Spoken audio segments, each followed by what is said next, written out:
재판관 전원의 일치된 의견으로 주문을 선고합니다. 피청구인 대통령 박근혜를 파면한다. 이 모든 결과에 대해서는 제가 안고 가겠습니다. 시간이 걸리겠지만 진실은 반드시 밝혀진다고 믿고 있습니다. 예, 마지막 이 발언. 민경욱 전 청와대 대변인이 박근혜 대통령의 메시지를 대신 읽은 거죠. 시간은 걸리겠지만 진실은 반드시 밝혀질 거다. 결과는 제가 안고 가겠습니다. 이런 말을 하고 삼성동 사저로 들어갔습니다. 지금 뭐 문자들도 많이 오고 있습니다만 이분하고 함께 좀 얘기를 나눠보고 싶어요. 사실은 이제 박근혜 대통령 뇌물죄와 직권남용해서 무려 13개의 범죄 혐의를 받고 있는 상황이라서 앞으로 검찰 수사가 어떻게 될지 굉장히 주목이 되는데 더불어민주당 조응천 의원, 박근혜 전 대통령과 함께 청와대에서 일을 했던 분이죠. 조응천 의원은 이 상황을 어떻게 바라보고 계시는지 연결해 보겠습니다. 조응천 의원님 안녕하세요. 네, 안녕하십니까. 조응천입니다. 헌정사상 처음으로 현직 대통령에 대한 파면 결정. 박근혜가 그 당시 대통령과 함께 청와대에 근무를 했다가 말하자면 일종의 나쁜 사람으로 찍혀서 청와대를 떠난 분 아니십니까? 네네, 국기문란사범이죠. 그렇죠. 그렇죠. 소배가 어떠십니까? 제가 있을 때도 그랬지만, 청와대나 내각에 직언을 하고 고언을 하는 분위기는 아니었습니다. 그런 사람들은 굉장히 배척당하고, 예. 또, 각종 불이익을 받는 그런 상황이 4년 내내 지속이 된 것 같고요. 예, 예.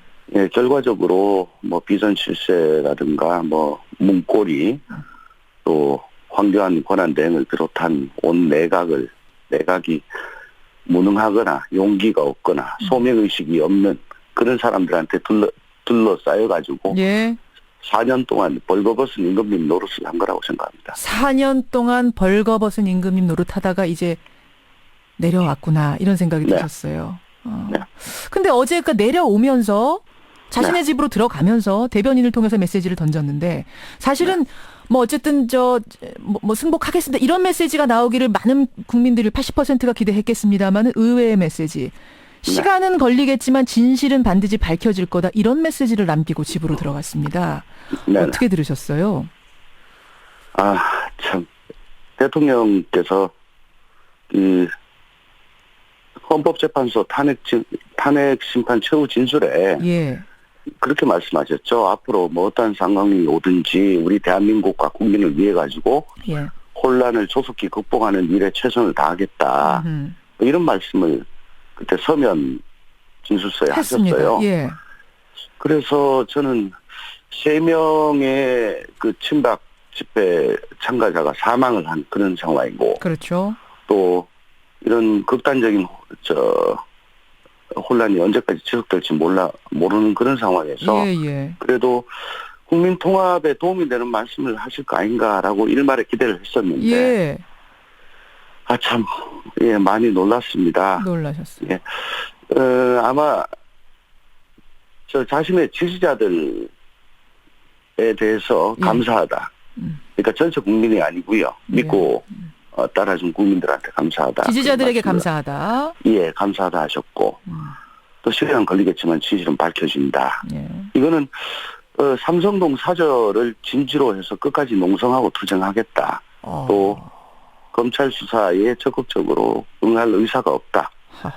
그러니까 지지층의 결집과 권기를 촉구하는 걸로밖에 이해를 할 수가 없습니다. 지지자 3명이 사망했고 혼란 상황이 계속되는데 오히려 그것을 부추기고 더 불복의 상황을 이어가달라라는 메시지처럼 들리셔서 우려스러우셨습니까? 네네. 왜냐하면은 어저께 사실 박 전 대통령이 퇴거를 한다는 소식이 언론을 통해서 전해진 거는 오후 늦게였습니다. 그렇죠. 예.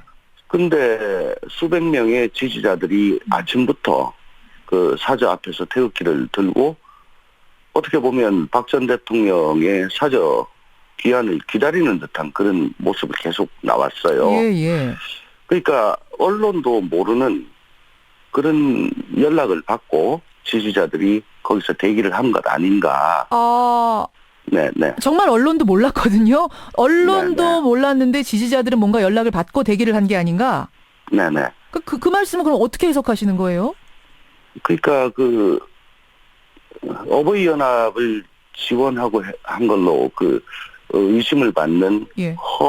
허연준 행정관 예. 뭐 이런 분들이 SNS 활동을 보면은 지지자들 향해 가지고 계속 메시지를 보내고 있고 뭐 저희에게는 아직도 12척의 배가 남아 있습니다.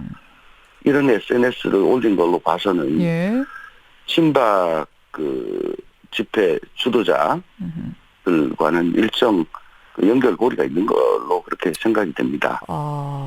그래서 사실은 그 짧은 시간 안에 그렇게 많이 모여서 환호하기는 쉽지 않았을 텐데.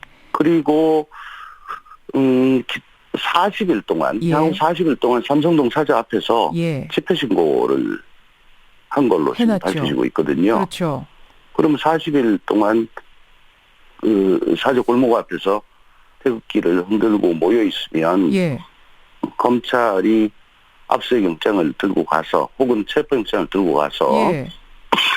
집행을 하려고 하더라도 상당한 곤란이 있지 않겠습니까? 체포를 하려고 해도 상당히 곤란할 네. 것이다. 문을 박 전 대통령께서는 사저 문을 걸어 잠그고 예. 검찰의 소환에 불응하고 있고 아하. 그래서 검찰은 부득이 체포영장을 들고 가지고 예. 소환 조사를 하려고 검찰청에 조사를 하려고 해도 예. 그 사저 밖에서 수백 명이 태극기를 들고 흔들고 막고 있으면 참 난감한 상황 아니겠나 싶은 그런 생각이 듭니다. 그러면 대통령이 정말 진실을 밝히고자 하신다면 떳떳이 수사를 받으셔야 되고 그러려면 오히려 이제 거기 있는 분들한테 지지자들한테 호소를 했어야 되는데 이제는 이제 제자리로 돌아가서 자신의 의견을 내십시오라든지 좀 차분해집시다라든지 뭔가 내셨어야 되는데 오히려 그 반대 상황을 연출하셨다 이 말씀이세요. 그렇죠. 시간이 걸리더라도 진실이 밝혀지겠다는 거는 예. 수동적으로 비동적으로 검찰 수사 법원 재판 과정에서 밝혀질 것이다 라고 하는 것이 아니고 삼성동을 진지 삼아 거기 남아가지고 계속 이게 진실이다 라고 메시지를 던지겠다라는 걸로 저는 읽혔습니다. 그러니까 순순히 응하지 않겠다 검찰 조사 그런 메시지로 읽으셨어요. 네. 그러면 파면 후에 지금 56시간 만에 퇴거를 한 거였거든요. 관저에서 나가는 것이. 네. 이걸 놓고도 여러 가지 의견이 분분합니다. 이거 기각될 걸 확신했기 때문에 준비를 전혀 안 해서 그런 거다라는 해석도 있고 삼성동 사저의 수리가 늦어져서 그런 거다라는 얘기도 있고 이거는 왜 이렇게 늦어졌다고 생각하세요? 청와대에 계셨던 분으로서. 국민의 80%가 탄핵이 인용될 것이라고 예상을 하는 그런 상황이었습니다. 예. 그래서 객관적으로 보면 탄핵이 인용될 가능성이 높다고 볼 때 참모들로서는 마땅히 지금 이런 객관적인 상황을 보고하고 이럴 경우에는 어떻게 해야 됩니다. 즉 플랜 B를 마련을 했어야죠. 예. 그런데 아마 한광욱 비서실장을 비롯한 참모들이 그런 객관적인 상황을 보고 할 수 없었거나 더 나아가 삼성동으로 돌아가셔야 될지도 모릅니다. 그러니까 빨리 도배도 하고 보일러 수리도 하고 이런 말씀은 도저히 드릴 수 없었던 그런 상황이어서 아이고 괜찮답니다. 뭐 기각될 거랍니다. 이런 좋은 얘기만 계속 했던 걸로 그렇게 읽으십니다. 아까 벌거벗은 임금리란 표현 쓰셨는데 결국은 누군가 그 얘기를 제대로 해줘야 되는데 그걸 용감하게 용기 있게 할 사람이 없었단 말씀이세요? 청와대 아무도 없었단 말씀이세요? 예, 4년 내내 그랬고요. 청와대뿐만 아니고 내각도 그랬습니다. 지금도 그럴 거고요. 그래서 제가 벌거벗은 임금님이라고 말씀을 드린 겁니다. 벌거벗은 임금님을 보고 지금 벗으셨어요. 빨리 옷 입으셔야 됩니다라고 자신 있게 말할 사실을 말해줄 사람이 그렇게 하나도 없습니까? 예, 그렇습니다. 이 정부는 그걸 얘기하면 영린에 걸려가지고 국힘문란 사범이 되거나 뭐 한직으로 밀려나거나 그렇게 불이익을 받습니다. 그렇군요. 아니 뭐 일각에서는 그 시간 끌면서 대통령 기록물들 폐기하거나 반출하는 건 아니냐 이런 의심도 나왔었는데 그쪽은 아니라고 보세요? 그건 알 수가 없죠. 청와대에서는 차기 대통령이 결정이 되면 그때부터 2달 동안 각종 서류 문서 파기하고 그다음 메인 서버, PC 전부 다 포맷하고 디가우징 해가지고 완전 깡통으로 만들어 놓는 그런 작업을 하는데요. 지금도 아마 그런 작업을 하고 있지 않겠나 싶습니다. 아니 지금 그러면 안 되는 거잖아요. 지금 검찰이 압수수색하겠다고 하고 아직 그 영장 살아있는데? 특검의 압수수색 영장은 2월 28일로 끝났고요. 특검권 끝난 겁니까? 예, 2월 28일로 끝났고요. 음흠. 이제 검찰이 다시 받았는지는 모르죠. 예. 어쨌든 지금 통상의 경우가 아니고 현재 청와대는 그 안에서 근무했던 많은 사람들이 구속이 됐고, 그렇죠.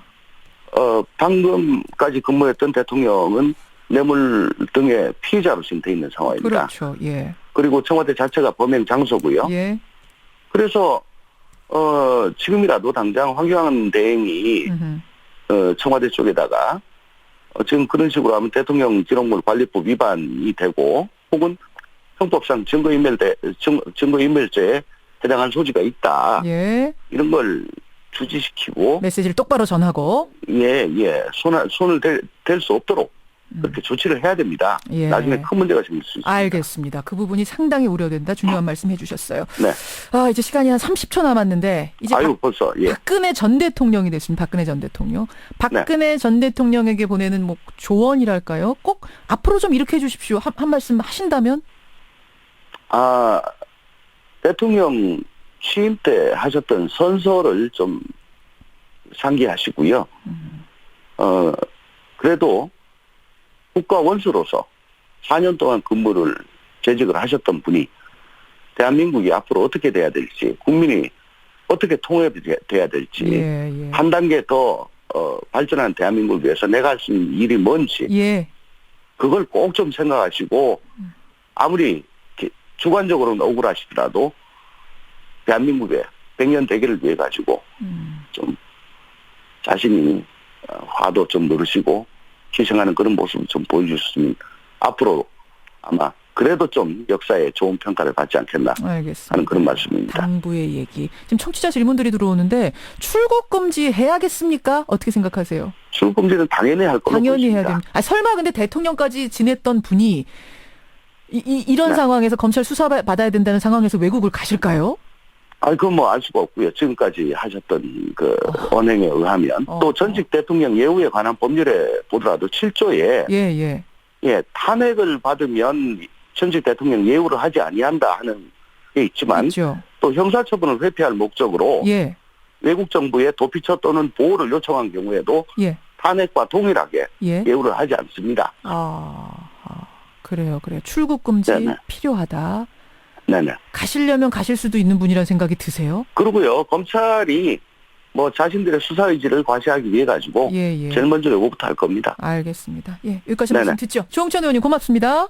네, 고맙습니다. 청와대에 근무했던 더불어민주당 조홍천 의원이었습니다.